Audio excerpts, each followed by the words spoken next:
Now recording. Now recording.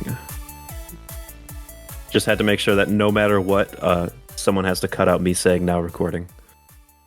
Of course, of course. Ahem. Ahem.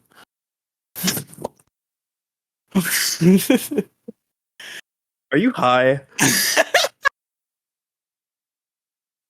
Welcome to the Issue Crew, the podcast where we all have issues with our lives and with each other. I am your More host, so with each Riely, other. joined, of course, by the one, the only Demigloom. Hi, I'm Demigloom. What's up? Hey. Hi. So why are you high? Why are you doing a podcast high? Because I always do that now. That's my secret, Captain. Are you always high when you record? Pretty much. So when you're like high, like and tired, is when like you're insufferable, Yes. and you're very much both of those things right now. Oh yeah. Big time. You really just like wish you could just like go to sleep right now? Like, is that what your brain is telling you to do? You know, I don't think I would do that. Even if given the chance. You were just given the chance. Even if given the chance. Which of course I would never be given the chance. Yeah. I probably would just go VC with my Discord friend Crow Royalty and stay up way too late that way. So I might as well be productive about it also. Okay. Should we just get right into the meat and potatoes of this episode? Alright, what is it? Tell me, Demigloom. This is gonna be well, originally this was gonna be the Demigloom solo episode where I guess the prospect of me doing a podcast all by myself seems pretty ridiculous, but a lot of people do that. Like, it's a pretty normal thing to have a solo podcast. I don't understand how people can do that, personally. No, that seems pretty crazy to me. Like, when me and Riely do Omnitrix Radio, we already, like, with 2 people, have trouble staying on track. We have trouble staying on track with 6 people on the issue crew. No matter how many people, we have trouble, like, keeping the ball rolling. And just with one single person. But I don't know. I've never tried it. Maybe I'd be pleasantly surprised. Maybe I'd actually be really good at that, and it would be easier because I don't have to like navigate anybody else's conversation. But regardless, I was going to do Demigloom versus the issue crew, where I just sit here and one by one insult the issue crew hosts and say what I don't like about them, because I do have legitimate grievances with every single issue crew host. Except for Andrew and I guess Random Candor. Don't have any grievances with Andrew? Andrew's the perfect boy? I mean, like, not really. Let's, fuck it. We're jumping right into this. We're starting with Andrew. Andrew is... Okay, no. Okay, I do have grievances with Andrew. I can talk about him. He's not on the show, like, ever. He was on the show for like 2 weeks in a row. that's an accomplishment on your own podcast. Yeah. Considering that it used to be just you and Andrew, though, it's a real fall off, in my opinion. That's true, but he was like a little boy back then, so he didn't have any like scheduling issues. Yeah, and you're still a little boy. Yeah, I'm still a little boy to this day, and Andrew isn't. That's the secret. Yeah, he was the big guy, and I was the little guy the whole time. He's grown up, and isn't he like driving and shit now? Yeah. I'm not even driving, and I'm the most mature person in the issue crew. Oh, it's okay, buddy. Are you doubting that I'm the most mature, with the exceptions of Random Candor and Mo Diggity? I think I'm the most. No, I think there's a case to be made. I don't think anybody is mature on the show, actually. You're probably right. Like, we're all extremely immature in different ways. I'm extremely immature in the sense that I hold grudges and am competitive, and I like really childish stuff. And I am very like sentimental about like friendship and stuff. I value the things that a child values, to say the least, which is an Yes. incredibly immature thing. Um, Jason is immature in the sense that he's fucking Squeebo's trying to call me. A little too late, buddy. Too little, Um, too late. Jason's immature in the sense that he's a fucking selfish bastard. Um, he doesn't care about anyone except himself.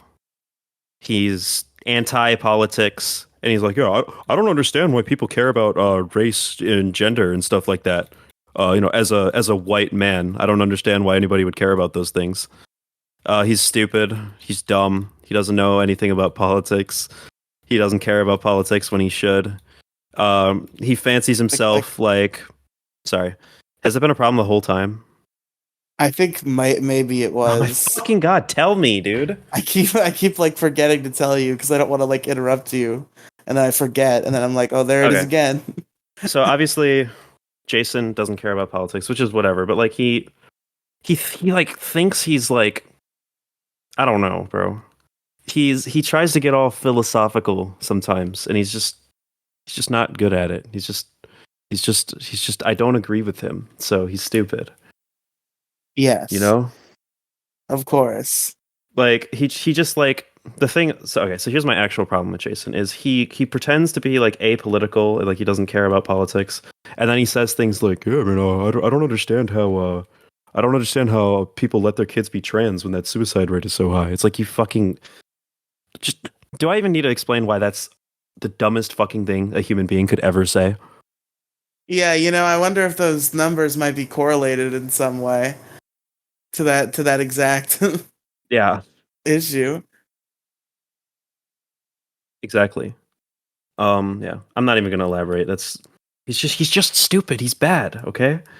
He watches a movie on his fucking telephone, you know? That is really stupid. Um he also doesn't like Family Guy, which is like obviously one of the greatest you know, pieces of animation of our Yeah, who generation. among us does not appreciate Family Guy for the wonderful laughs and jokes it brings to the hearts and minds of people everywhere? I'm sorry, laughs? Are you Oh, yeah. implying No. It's not are funny. you It's a very implying serious show. it's it's not a comedy, it's a tragedy. It's a very dramatic. It's an amazing it's great storytelling. It's the best piece of fiction ever conceived. True. Right next to Catcher in the Rye, and is tied with The Walking Dead as my favorite TV series of all time. Oh my Ah, that was a god. bit. That was a bit that people will get. I hate The Walking Dead. You don't get it. You don't get it. I don't get it. I don't get it. You don't get the Monkey Jones reference I just made? Wait, what? I made a Monkey Jones reference. Yeah, no, I didn't get it. What was the first anime review? What was it called? I remember the show. Um, Girls it wasn't. Bravo. Yeah, Girls Bravo. I was gonna say Yamada's first time. That wasn't the first one. That was the third Um, one. yeah. Girls Bravo. He was like, Girls Bravo is like in conclusion, it is tied with The Walking Dead as my favorite TV series of all time. I forgot about that. It's really funny. Okay. Yeah, immature. Like Mo Diggity is immature in the classic he's a grown man who like is into like kid shit. I mean, he fucking streams Call of Duty on Twitch or on YouTube now. Like, come on. Come on. Yeah, That's the definition of immature. it's pretty bad. You're immature. Do I even need to explain why you're immature? Oh, I'm not immature. I'm fine. Riley I'm a cool dude with Riley attitude. doesn't have a driver's license because he's Yeah. lazy. No, it's because I'm You terrified. you're actually why are you scared of driving? Because I I don't trust it's myself to funny. do that. It's really ironic because I am refusing to get a license too, so I really can't say shit, but I genuinely believe that you use fear as like an excuse. I think deep down inside you just don't feel like it. Like I think you know that like everybody drives and that it's actually not going to be like it's not going to be scary that you like the rest of the human population are capable of driving No, because I feel like I have a legitimate mental illness where I'm not aware of my surroundings as much as I should be. So You're not Felonious Ferris, okay? I don't know. The world That's around me just doesn't feel real sometimes, and that's a problem. okay. Ask yourself this: does the world around you ever feel like so unreal that you just like walk into people or Yeah, just like bump sometimes. into shit? Okay, then never mind. You're fucking insane. I don't. You like actually disassociate like just randomly like that? Yeah, Like so much so that your brain just goes into like GTA 5 mode? pretty much. How? I don't know. Sometimes it's just like sometimes I'll just be walking down the sidewalk, and then the world just kind of goes away for a minute. For how long? I don't know. I can't quantify a time to it. Or like it'll be like my entire like brain is kind of locked on what's in front of me and just like it won't acknowledge what's like beside or behind me. I'm kind of like that. Like, okay, I do struggle with disassociation, but like I'm able to control it very well, and I'm able to like acknowledge that I'm disassociating, and not run into things. But like, I don't, I don't even know what to say, bro. That's fucking insane. Yeah, I guess don't drive. Never mind. Yeah, no. No, but not driving isn't what makes you immature. What makes you, you know what? Fuck it. I'm starting off with you. Okay. That we started off with Andrew. Oh yeah, that's right. I have to talk about Andrew. Fucking Andrew. He's never here. Okay. He's not here enough, and he's just not like he's not the best podcast host. I don't know what else to say. He's kind of just like he's kind of just like there, you know? He doesn't really add a whole lot to the conversation. He doesn't talk like incredibly often. If he's on an episode with like three or more people, he barely talks at all, actually. He'll just like throw in like one-liners every now and then or like allude to something and like not elaborate. He'll be like, I'm not going to tell you, but I have an experience with this realm. It's like, okay, cool. He does he not do that? I maybe he does. You're too tired to know whether or not your friend who Yeah. you've sat through hundreds of hours of recording sessions with does that ever. Yeah, no, I don't know. I don't remember. Every week I sit down with Andrew. It's a new experience. Don't remember anything about him week to week. Yeah. It's always a new adventure. But yeah, I don't know. But other than that, like he's as a person, I have a lot of respect for him, and he's doing the things he needs to do, and he's seems like he's living a somewhat desirable life. I know he was like fucking like actively suicidal when I first met him, and it doesn't seem Fuck like that that's the case bitch. Fuck, anymore. fuck all y'all bitches out here getting jobs and shit. It's bullshit. You have a job. Yeah, but like my job is easy to schedule around. So is Yours mine. isn't. My job is very easy to schedule around. I have Mondays, Tuesdays, Wednesdays. I can do things, or sorry, Sundays, Mondays, and Tuesdays. I can do things, and any other day I can't do things. That Pretty sucks. simple. How many days a week are you available to do shit? Uh, well, I mean, like, I guess a lot of them are already filled with podcast stuff, but in terms of like the capability of doing that, like I can make myself available any evening, any of them, Yeah. any evening to ever exist. No, it's true that. Go on. And also some mornings. When you fucking call in? No, when it's Saturday or Sunday and Oh, I'm okay, off okay. work. Um, yeah, no, my hours really fucking suck. I wish I could. I want to work 7 to 4. Those are my dream hours. Cause I wake up at because like okay, waking up super early in the morning is fucking depressing no matter what, right? That shit sucks. Like particularly like and when I say that I mean like waking up super early, like just too like you wake up, get dressed, take a shower, whatever, and then go straight to work or school or whatever the fuck you have to do. And, that's all you do. But like getting home at 4 p.m. and being able to do shit is like the bomb. Getting home at 7 p.m. and basically going to fucking bed when I get home is really sad and it sucks. You see, that's where you go wrong. You gotta, once you get home from work, get on the internet. that's how you that's how you live a good life. Yeah, but I can't. Once I get home from work, it's like 7. So 7. Yeah.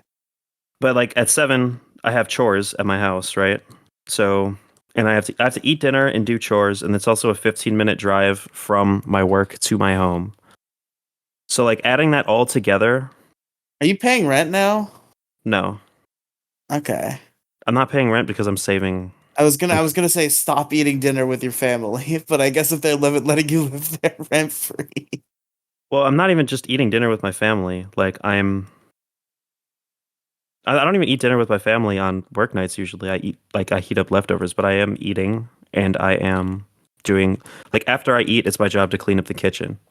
So basically, like by the time I'm done with all that, it's like 9 p.m. or like 8 something, and by 8 something, like I can like hop on my laptop for like an hour, but I have to go pretty much to bed, or at the very least, like lay down in bed like with my phone. But like I have to like settle down. I can't like do content or really do much. Basically, it really feels and time flies by so fast too. It really feels like I just am always at work except for my days off. Yeah, I don't know. Work has been a challenge lately. Like just motivating myself to get there is a rough time. I'm considering maybe just lying to my employer and saying like my availability is going to change. Maybe I should do that. Maybe I should work 7 to 4.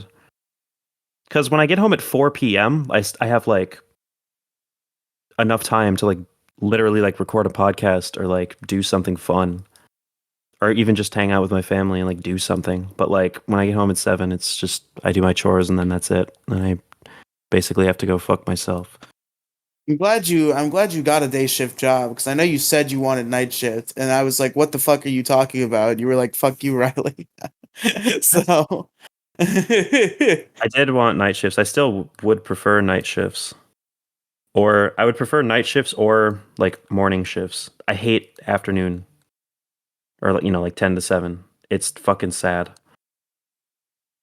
are you working 9 hours? I have an hour lunch break, unpaid Oh, lunch. okay. I have a 30-minute one, but I could work 8 hours, but I work 7 instead because I like living. Okay. But you work 8 hours counting your break?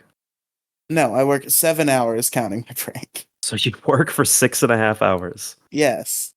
Okay, well, that's the difference between you and me. I like you were the one who was telling me when I worked at McDonald's like, yeah, you don't have a real job. When I was working like Yeah, because you were working like 20 hours. no. What were Well, you working? when I first started, I was working 48 hours a week. I was working 8 I never hours. told you those weren't real hours. I No, never said that. you told me it wasn't a real job. Maybe I was like McDonald's, but like I know you were working hours.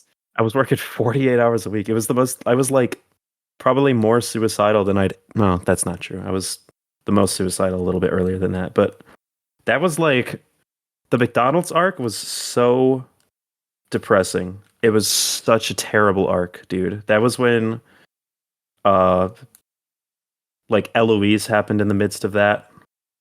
Fucking the Brony Initiation podcast was going on. Uh Well, that should improve your it's outlook. not I'm not saying that the Brony Initiation podcast improved or didn't improve my outlook, but what I am saying is that like if you just like listen to that, you could just tell that I'm like not in a good space mentally. Yeah, you might be right. At that point in my life, I I literally was delusional. Like my perception of reality was completely fucked. At least as it pertains to my own life. I wasn't like politically delusional or like socially delusional as far as like other shit is concerned. You know what I mean? Like I didn't. It's hard to explain, but like as far as like Yeah. my own life went, like basically I was just anytime I could possibly be convinced that I was like inherently bad, like that things were just inherently fucked up for me and that nothing could possibly change. My brain would take that as an opportunity to accept that. As far as other things went, I was pretty capable of critical thinking. But as it pertained to my own life, I was pretty much unable to even like not even just critically think, just think. Like I just reality was handed to me on a plate, and that reality was like you are going to die tomorrow, basically. Oh my god. But yeah. Anyways, we talked about Andrew. Let's talk about you, Okay. the fucking head honcho, Okay. fucking Riely. I'm not ready for this. I'm gonna get actually pissed. 2 words for you. Can you take a guess Okay. what the 2 words are? Fat Oh no, twice. I don't know. that twice. Fat twice. No, I don't. I don't have any problem with fat people. I love fat people. Yeah, they're great. It's true. Um, I don't think that. All right, it's quality control, buddy. Oh my god. Do you think do you Fuck believe? off.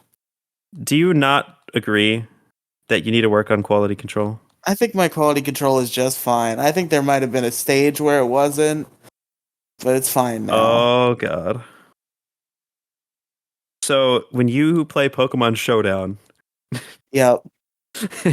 and have Jason trim it down, but Uh-huh. also he can't cut out like 20 minutes of awkward silence because it's very important combat going on. You think that's good? You think that's good content? Yes.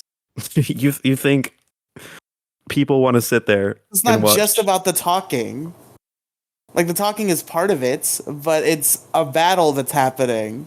And that is part of the entertainment. Do you think people want to sit there and like analyze like two amateurs That's like play what is competitive that? Like you Pokemon? add 3 extra minutes to the video compared to if you would cut all the awkward silence, but you don't cut important things that are happening in the battle. Like I told Jason every time and he never listens to me. Just like if a Pokemon switches or dies, don't cut that part out. Oh, okay, then maybe the problem is fucking him. Him just being like, oh no, Riley says not to cut out anything. I guess I'm just not going to do my job. I don't know if he's doing that. I don't know. I know Jason's obviously listening, and he's probably going to be like, no, that's not. You know, he's going to That's be. not what I said, bro. That's not what I said. It's not true. Um, but yeah, I don't know, dude. Quality control, man. I don't think. I think let's plays in general are kind of bad. Also, I think it's like the worst kind of content. Honestly, No. it's very lazy. You cannot deny that let's plays are lazy content. Well, I mean, Objectively, they're easy, I guess. you push the record button while you do something that you do normally. Yeah. You're recording. I think what you don't understand is the difference between entertaining for you there, like doing the stuff, versus entertaining for someone to sit there and watch. And perhaps you are an insane obsessed fan who like, you know, content creators you like you'll just literally anytime they're in a Discord call and record it, you'll sit through it. That's not most people. Most people aren't like that. And you don't have like the devoted fans who are like that, who just want to sit there and listen to every single thing you have to say. I don't have devoted fans like that either. And maybe it's not even about devotion. It's just about the particular type of appeal that you have as a person. Like, it's hard to explain. You know, I don't think people want to sit there and listen to me just talking about like completely random shit while I play video games. People want to listen to me talk about like specific topics, usually whether they're about art or politics or whatever. Um, and I think that people are happy to listen to your perspective on things. People want to listen to you talk. People want to watch you do things. People want to watch you have fun, get into wacky circumstances. And when you're just playing video games and just recording that, that doesn't always happen. Perhaps, but also you're wrong. Plus L Yeah, that doesn't seem right to me. plus ratio. This is all right. That doesn't seem right to me. That's my other issue with you. Is you like to have opinions on things you don't know about. Having the opinion comes first, and actually Yeah. knowing what the fuck you're talking about comes after. Yeah, exactly. You know, Totally. like your opinion on puberty blockers. What the fuck do you know about puberty blockers? Absolutely nothing. But in spite of the fact that the medical and scientific community have pretty much universally agreed that puberty blockers are safe, that they're not experimental, that they are reversible, all these things, you're just kind of like, but it doesn't seem right to me, you know? It just Doesn't doesn't seem seem right. right. So why would you do that? Yeah, Why would you? that seems like a bad thing. Yeah, it's like your body's supposed to do a puberty and then you stop it. And it's like, that doesn't seem right to me. You know, well, that's like if you broke an arm or like you cut yourself. So yeah, well, when you cut yourself, your body's supposed to bleed. Why would you put on like a patch to make that stop? You're stopping a basic bodily function, which is bleeding. But bleeding could lead to your dead. Going through a puberty, which Oh, causes shut up. Yeah, irreversible. but no, that's not a No, it is. It that's not a is. direct causation. No, it 100% is. There is an additional step that needs to occur. Either way, it's you're knocking down a tower. It doesn't matter which the first domino is. Okay, damn Or it. it doesn't matter about the middle dominoes. What matters is that the first domino is knocking everything over. Because to use suicide as some sort of grand destiny that people have nothing to do with their own choice that they made. That Not the world necessarily, around no. them fall in all circumstances, and that they were fated to reach this conclusion. I'm not saying it's fate or that it's delusion. What I'm saying is that there's like an objective cause and effect to suicide, and maybe not even just to the suicide itself, but to one's decision to commit suicide. There are objectively actions and circumstances that dramatically, in almost all cases, increase somebody's likelihood of committing suicide. And I think that as a society, we have the social responsibility to uphold a basic standard of happiness for our citizens to the point where large fractions of our population aren't killing themselves. If we have a large fraction of a particular demographic, like I don't know, maybe like 41%, you know, is like trying Okay. to end their own life. Uh-huh. Um, are we really just going to be like, yeah, well, I guess 41% of people made that decision, and there's nothing we can do about it? Is that really going to be our response? No, I mean, I guess that there are things There's a to systemic change it. issue here, and here's the thing. Here's the thing: is I'm not arguing that puberty blockers are a bad thing, but we need to pursue them in spite of that because they're going to save people's lives. Puberty blockers, they don't cause harm. They aren't doing anything wrong. Puberty is the puberty blockers are completely reversible, and they don't actually prevent somebody from having puberty. What they do is they delay one's puberty for a determined period of time. And the whole idea, right, about like the whole hesitance for people to accept children pursuing a medical gender transition, right, or at certain ages, is that they're not old enough to make that decision, right? But puberty blockers provide them with more time to think before the irreversible changes are done. it's a decision nonetheless to choose to go through a puberty that is going to dramatically change your both your physical appearance and by proxy your relationship with society, your status. Just a lot of your social standing is going to be dictated by these anatomical changes that are either both. It's the case with puberty and with like so like if I were like pre-puberty, right? And I were making the decision, okay, well, I'm pretty sure I'm trans, right? But I'm also 12. So I'm not sure if I'm ready to make the decision to get on estrogen yet, right? Like we're not sure if I'm capable of understanding the ramifications of that and knowing if I'm truly trans. Well, I would say that if somebody is questioning their gender identity at that point in their age, they're also not old enough to comprehend whether or not they want to go through that physical transition, which is puberty, which is equally, if not, or actually significantly more of a transformation process than taking like hormones, right? Yeah. It's a significant puberty is a stronger, more not mutating, but like it's a stronger physical transition than taking hormones would be. So in my opinion, it's taking hormones and going through puberty as your sex assigned at birth are very similar paths you could take that could both lead to very destructive outcomes. So puberty blockers, that's where puberty blockers come in. Puberty blockers are it's simple medicine that is able to delay one's puberty development of certain physical characteristics for a determined period of time so the child can make the decision and know whether or not they want to go through puberty as their sex assigned at birth or if they want to pursue hormone replacement therapy. And there are no clinically sufficient side effects that aren't like there's nothing about puberty blockers in particular that is dangerous in any way that isn't any posable like risk that puberty blockers have are risks that we accept like all the time for like general like medication and shit. Like if you give your kid like stomach medicine, like literally like death is a potential side effect, right? But like we understand that it's such a small minority of cases that overall it's better to provide our population with this treatment than to deny it.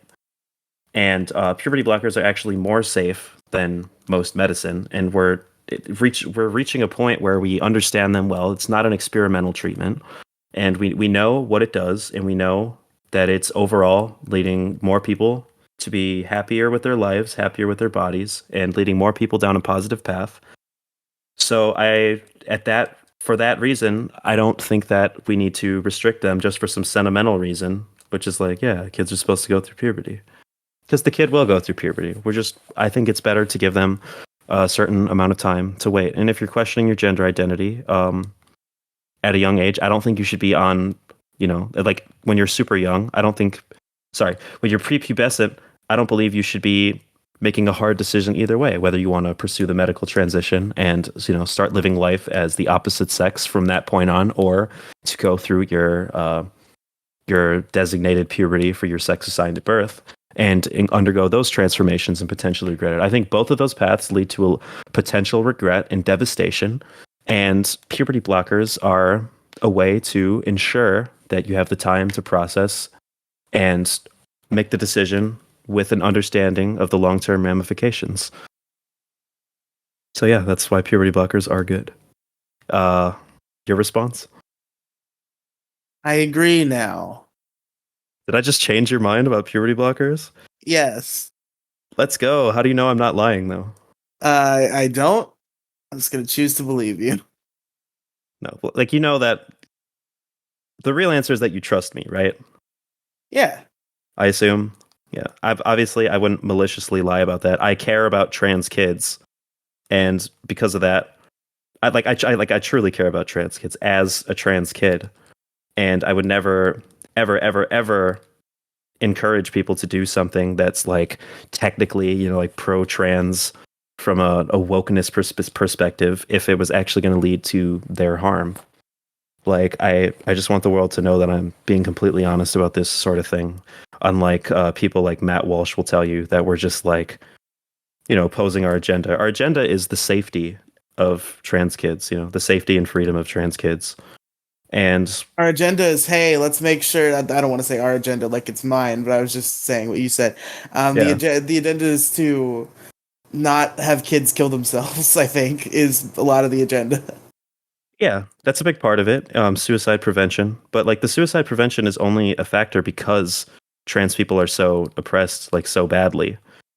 Even if trans people weren't oppressed, like necessarily, like if they wasn't for social ostracization, there's still like obviously there's like the issue of gender dysphoria existing even outside of ostracization. Like there, I just trans people's safety is a concern to be held. The safety and the freedom to express yourself and pursue things, that are going to freedom to express yourself and pursue life as your true gender identity, exhibiting the gender identity you wish to exhibit.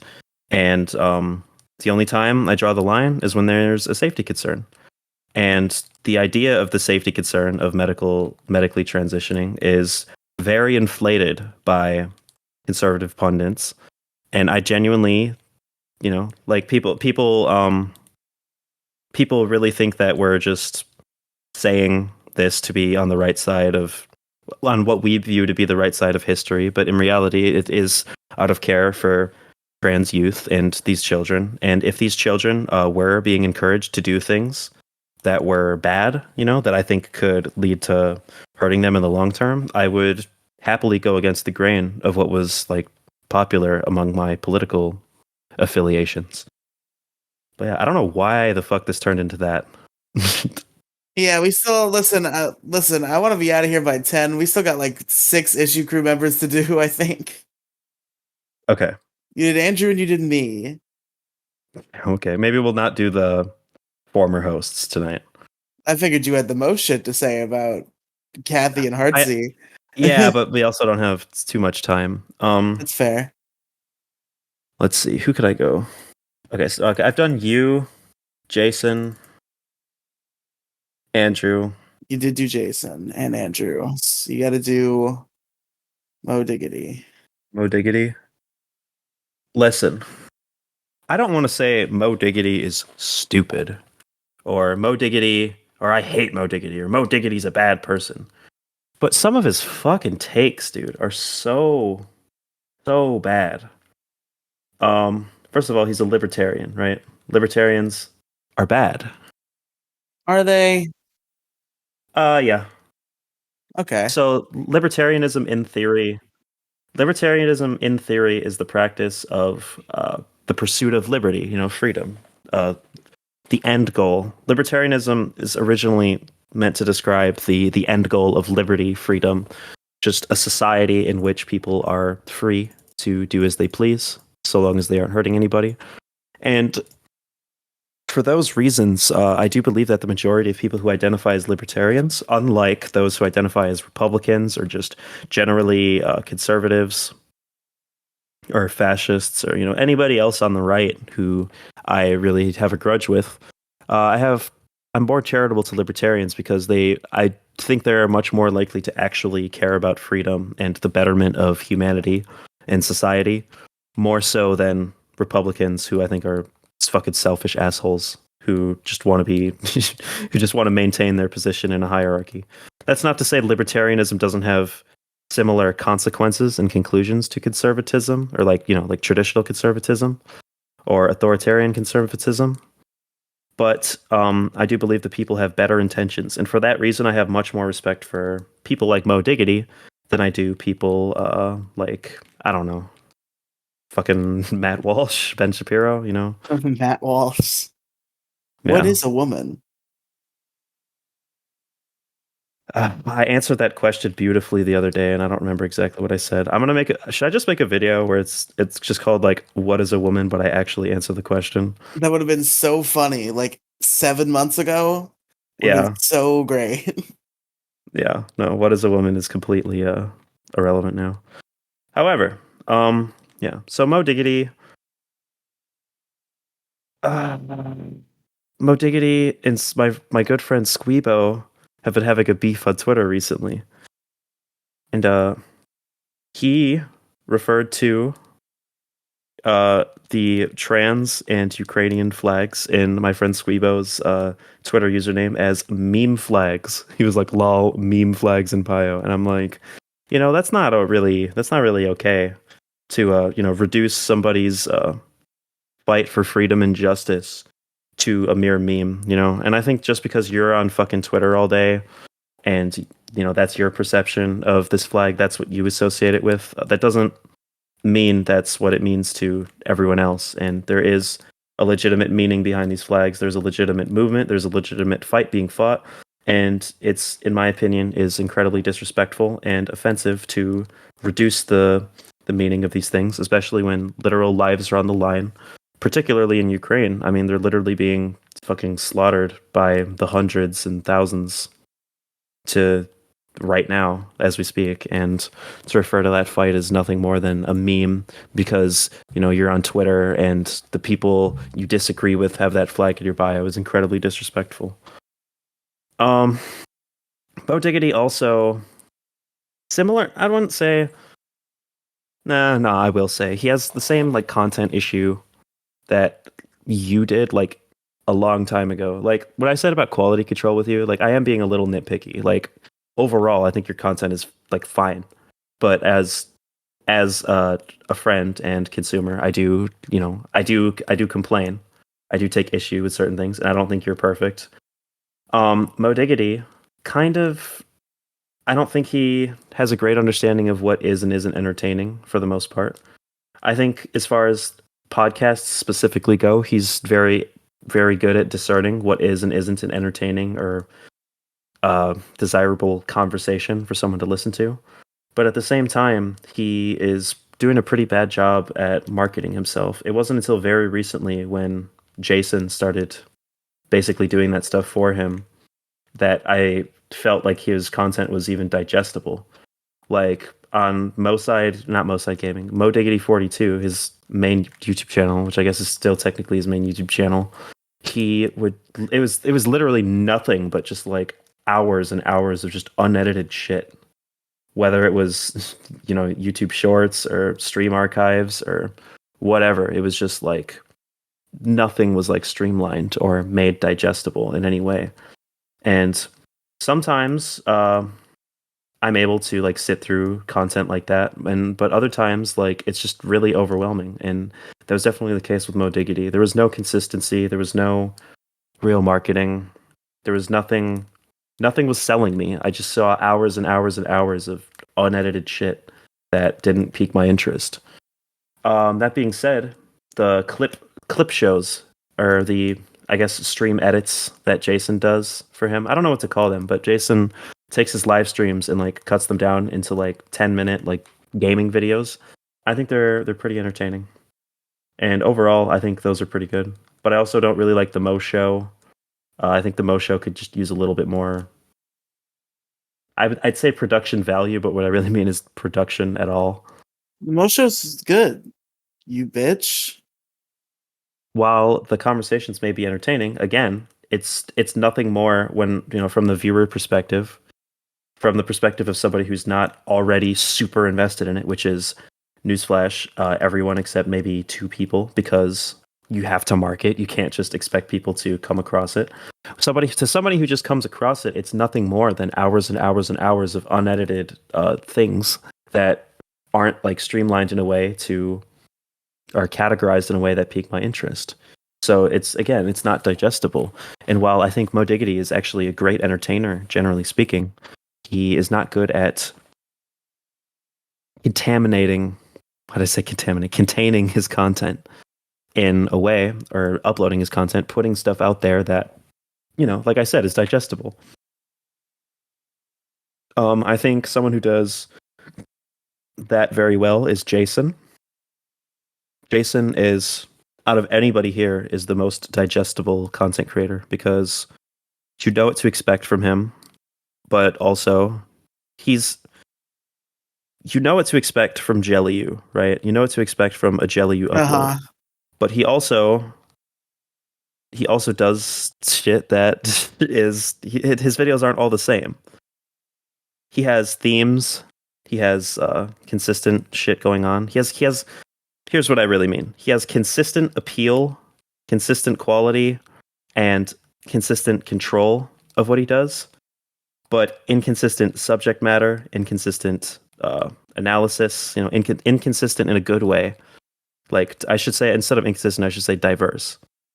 He has consistency and diversity in the ways in each context where they belong.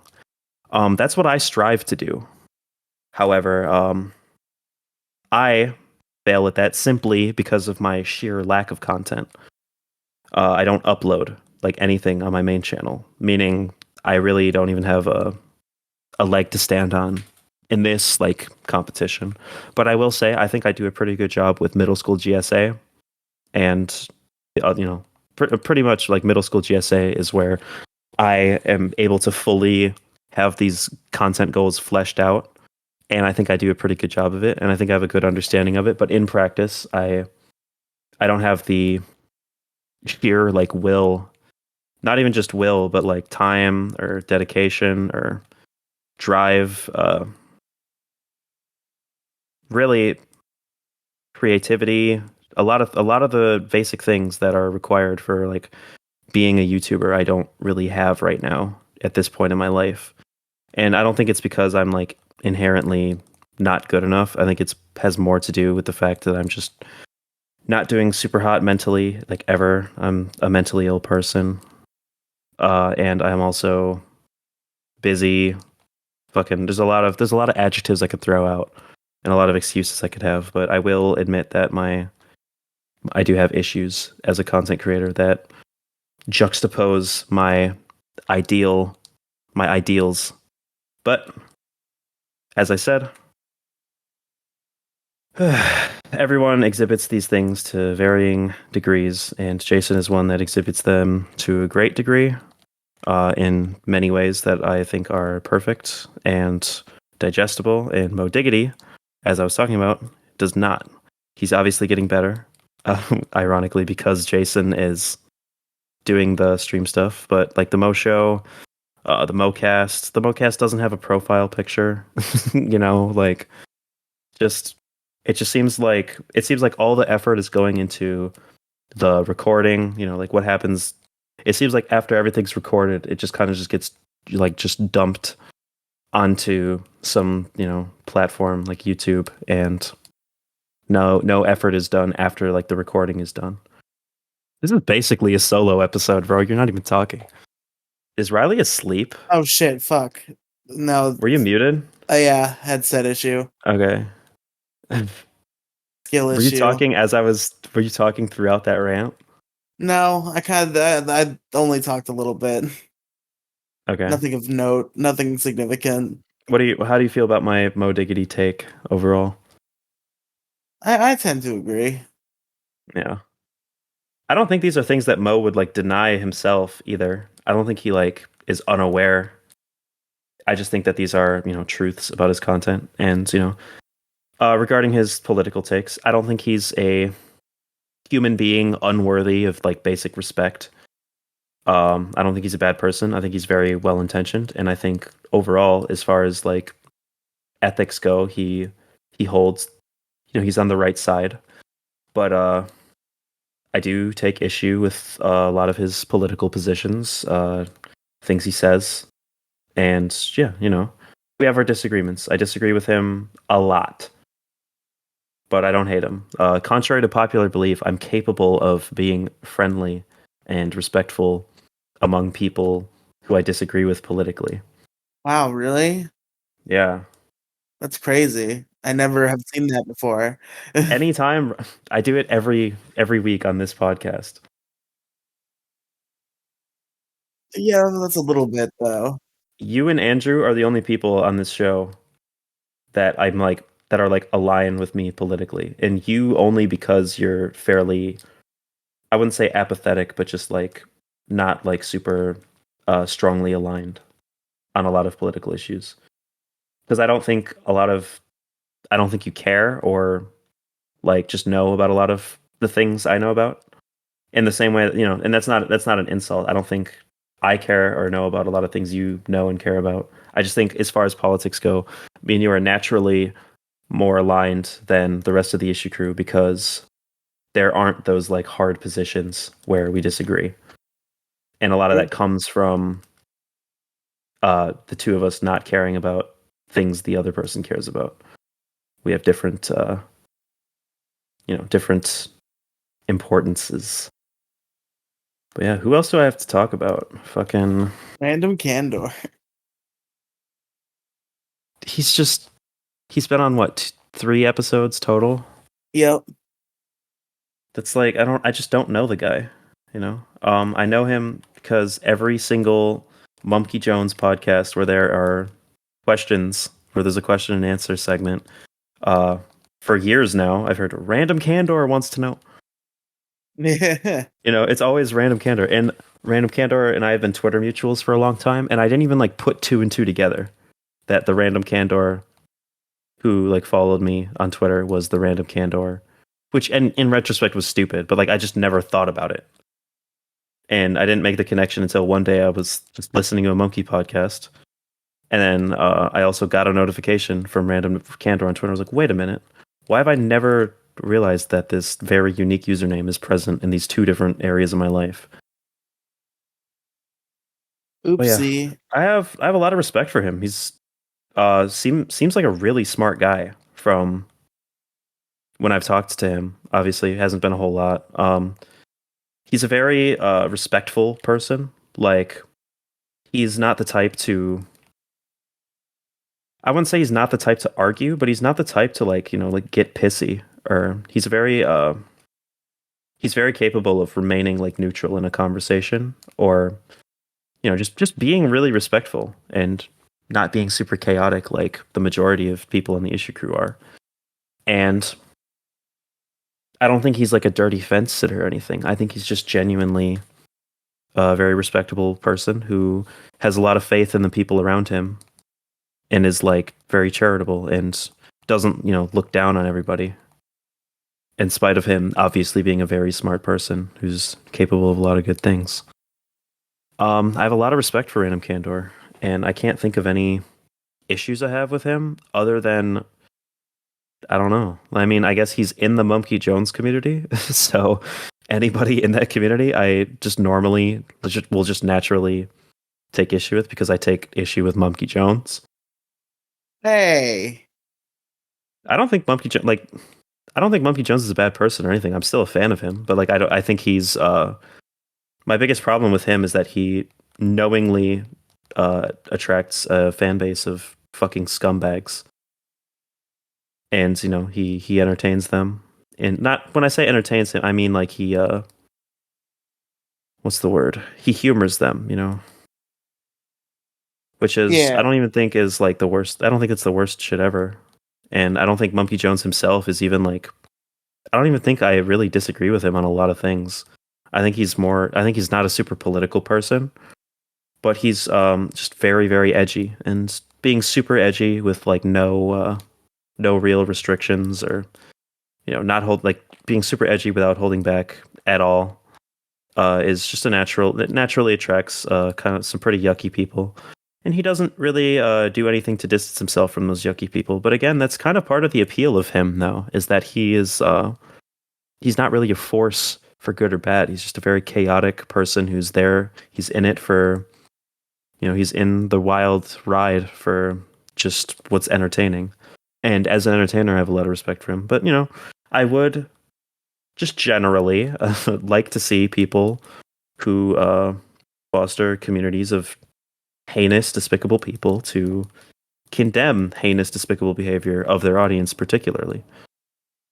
And, I'm talking about Mumkey Jones, and all I know about Random Candor, outside of the things that I talked about, is that he's a fan of Mumkey Jones, meaning essentially it's a red flag. But I'm pretty much certain that he's not anything like those other people.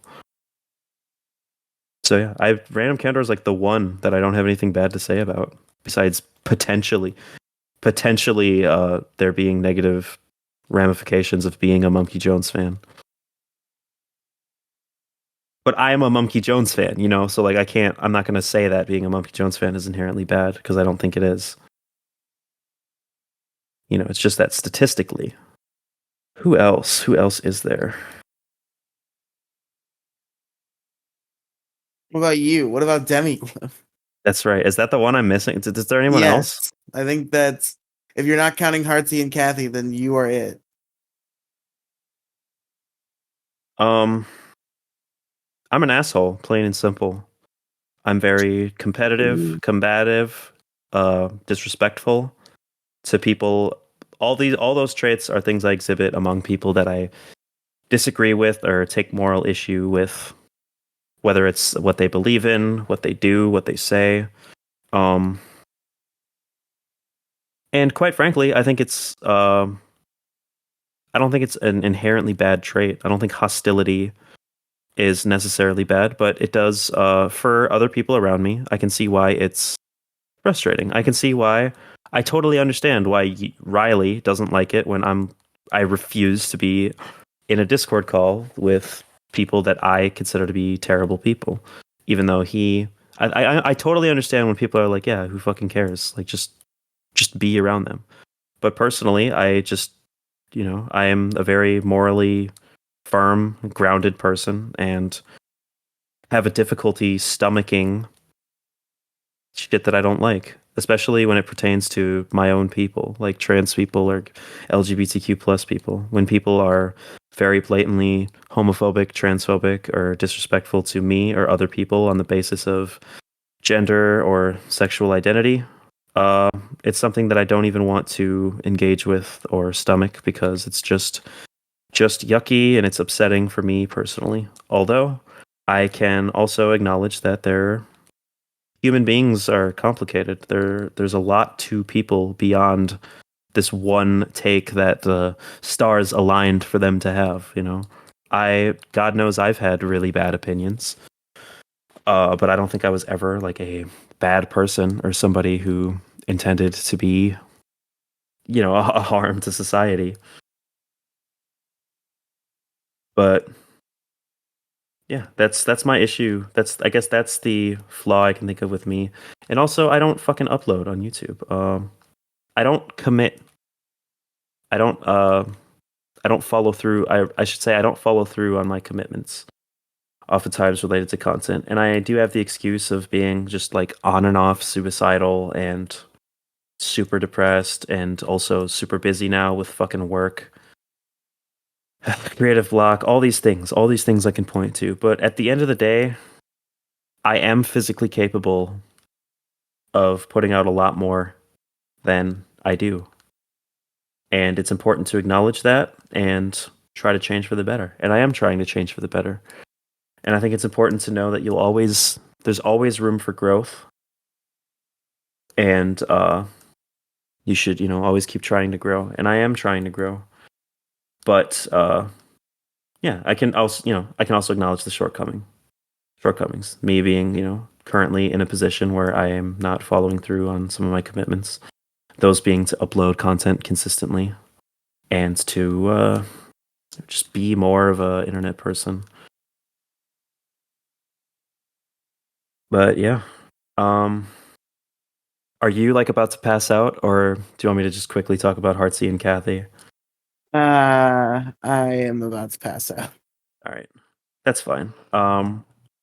Kathy says fucked up things because she's an edgelord and she's stupid, and Heartsy is a really fucking stupid idiot who's delusional.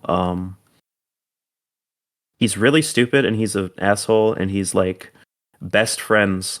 He's like best friends with literal neo-Nazis who campaigned and rallied online and spammed uh, with the hopes of me committing suicide. So Riely might see this as a freedom of speech issue, but personally, I don't like when people gather, dozens of people to constantly spam me 24/7, telling me to commit suicide because I'm transgender.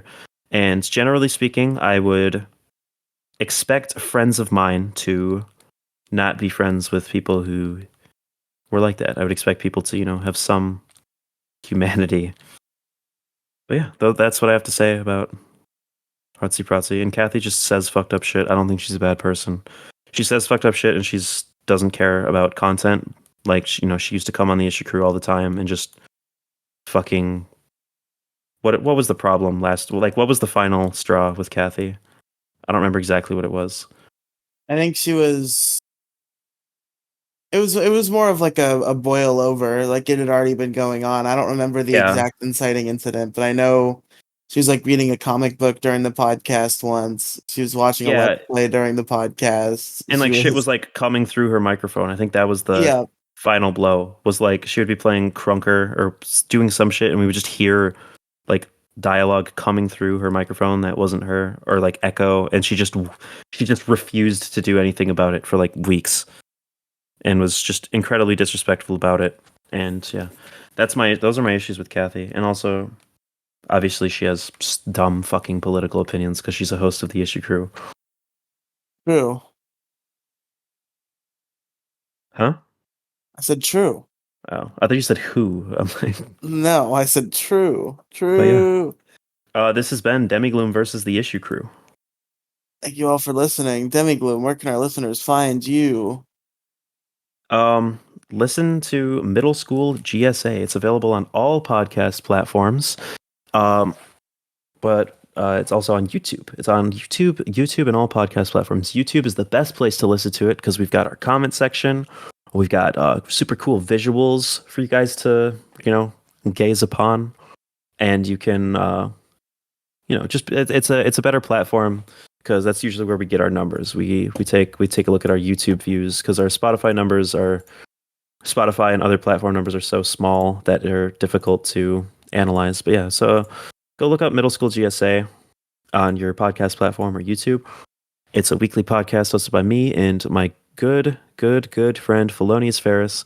We're both trans and we talk about leftist politics and LGBTQ plus related stuff. And we've only got like 25 subscribers and we only get like 100 views on every episode. So we're super small, and use that to your advantage. If you're looking for a new podcast, you can comment and we'll definitely read your comment. And we just want more. We just want more people. If you're into like LGBTQ plus stuff or left winged politics or philosophy or ethics or whatever the hell the realm is that you care about, check it out. It's good. Riely can attest to its quality. Pretty It's a good. good show. Good podcast. Yeah. Um, to be honest, I'm proud of Middle School GSA. I like to be humble, but I think it's a good It's a really good podcast, and me and Felonious Ferris do a good job keeping it consistent and just putting out a digestible product with quality control and without Pokemon Showdown gameplay or awkward Mm-hmm. silence. Yeah, Yeah, okay. the things that I value in content, the lack of Pokemon gameplay being a top priority. Go to anchor.fm/Riely Megafeed. Links in the description to every podcast and YouTube and Twitch and Twitter, all the things that I do. Thanks for all listening to the show. Goodbye. Bye.